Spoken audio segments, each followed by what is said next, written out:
New at 6, there are clear signs and warnings for you to keep off this part of the Atlanta BeltLine.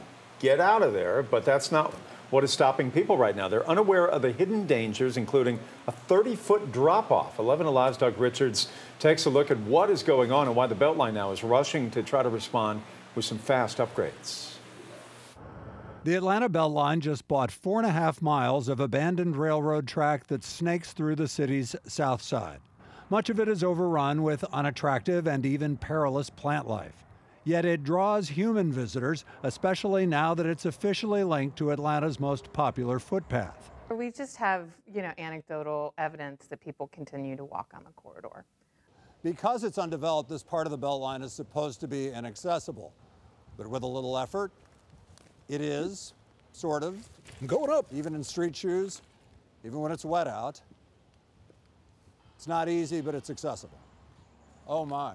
The kudzu and other weeds conceal a hidden array of hazards. Behind the kudzu, there's literally like a 30-foot drop. So, you can't really see the edge of the corridor itself. That puts people in danger of falling. Catherine Owens says the BeltLine is now seeking contractors who can spend the summer fixing the hazards. Unseen ones like erosion hidden below the weeds and others hidden in plain sight.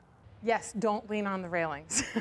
None of those railings have been tested for folks to lean on them, and many of them are not particularly secure. She says the goal is that by next spring, this new southern loop of the BeltLine will be safe to walk. But until then, it's technically called trespassing. Doug Richards, 11 Alive News.